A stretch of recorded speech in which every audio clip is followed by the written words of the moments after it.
1500 ఎకరాల అసైన్మెంట్ భూములు ఇందిరమ్మ ఉన్నప్పుడు పేదలకు పట్టాలు ఇచ్చిన భూములను ఈరోజు చట్ట విరుద్ధంగా ప్రభుత్వం గుంజుకొని గుజరాత్ కంపెనీ మీకు తెలుసు కదా అమూల్ డైరీ, మన కర్ణాటకలో అమూల్ డైరీ అక్కడ పోతే తన్ని తరిమిన ఊరు బయటికి. ఇవాళ అమూల్ డైరీకి 100 ఎకరాల భూములను కేటాయించారు. అదేవిధంగా గంగుల కమలాకర్కు సంబంధించిన కంపెనీలకు కూడా ఇందులో భూములు కేటాయించిందని క్షేత్రస్థాయిలో పరిశీలించి పర్యటన చేసి విశ్లేషించి పెద్దలు కోదండరెడ్డి గారు వివరాలు తీసుకొచ్చిండ్రు.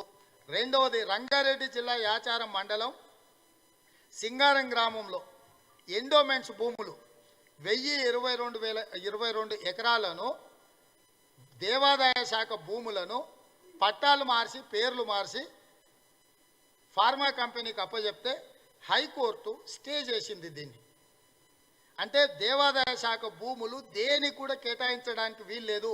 ఒకవేళ ప్రజా ప్రయోజనానికి ఏదైనా పేదలకు ఇల్లు కట్టించడానికో పాఠశాలలు కట్టించడానికో ఒకవేళ ఏదైనా తీసుకోవాలనుకుంటే అక్కడ ఎవరికైతే అవసరం ఉందో వాళ్ళు ప్రభుత్వానికి అప్లికేషన్ పెట్టుకుంటే ప్రభుత్వం పోయి హైకోర్టుల స్టే ఉంది ఓవరాల్గా దేవాదాయ భూముల మీద కేటాయింపుల మీద.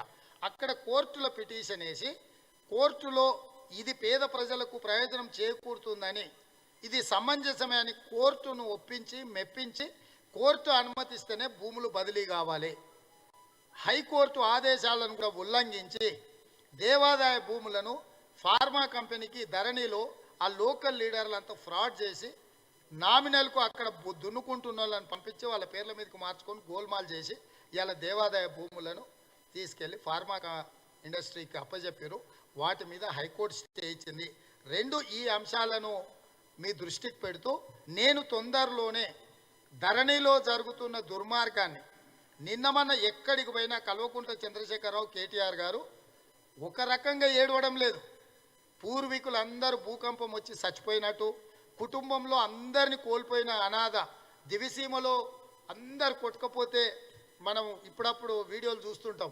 దివిసీమ ఉప్పెన వచ్చినప్పుడు సర్వం కోల్పోయిన వాళ్ళు ఆ సముద్రం పక్కన కూర్చొని హృదయ విదారకంగా ఎట్లా ఏడుస్తారో కేటీఆర్ కాంగ్రెస్ పార్టీ ధరణి రద్దు చేస్తుంది అనగానే ఆ విధంగా హృదయ విదారకమైన ఏడుపుని ఏడుస్తున్నారు.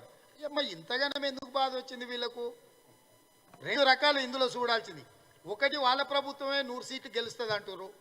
100 సీట్లు గెలిచి వాళ్ళ ప్రభుత్వం వచ్చేటప్పుడు ధరణి పోర్టల్ని కాంగ్రెస్ రద్దు చేయలేదు అంటే వాళ్ళు ఏడుస్తున్నారు, అంటే వాళ్ళు అరుస్తున్నారంటే వాళ్ళు గోల పెడుతున్నారంటే 100% కాంగ్రెస్ అధికారంలోకి వస్తుందని తండ్రి కొడుకులు ఒప్పుకున్నారు.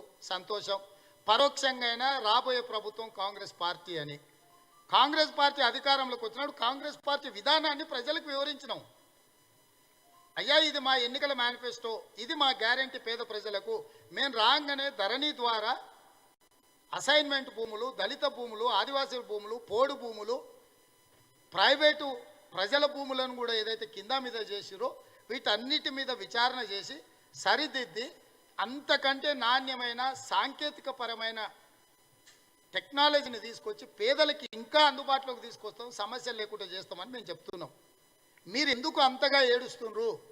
ఎందుకు మీరు పెడబొబ్బలు పెడుతున్నారు అంటే మీ చీకటి నేర సామ్రాజ్యంలో ఉన్న వ్యక్తులతో మీరు కలిసి మీ కుటుంబ సభ్యులు లేదా మీ అత్యంత సన్నిహితులు బ్రిటిష్ ఐలాండ్స్లో ఉండే ట్యాక్స్ హెవెన్ కంట్రీస్ నుంచి పెట్టుబడులు పెట్టిండ్రు కాబట్టి మీ వేల కోట్ల రూపాయల ఆదాయం కోల్పోతున్నారు కాబట్టి మీ నేర సామ్రాజ్యంలో ఉన్న వ్యక్తులతోని మీకున్న ఒప్పందాలతోని మీకు ప్రాణ ప్రమాదం ఉందో, మీకు ఆర్థిక ప్రమాదం ఉందో, మీకేముందో మాకు తెలుస్తలేదు. అందుకోసమే ఈరోజు తండ్రి కొడుకులు పెడబొబ్బలు పెడుతున్నారు. ఇందులో మొత్తం నీకు తెలుస్తామో అన్ని వివరాలు పవర్ పాయింట్ ప్రజెంటేషన్ ఇస్తా. చంద్రశేఖరరావు అసెంబ్లీలో పవర్ పాయింట్ ప్రజెంటేషన్ ఇచ్చిండు ఇరిగేషన్ మీద. ఒక కాటెప్పుల పట్టుకొని పెట్టి ఇక్కడ చూపించి అక్కడ చూపించి చేసిండు కదా.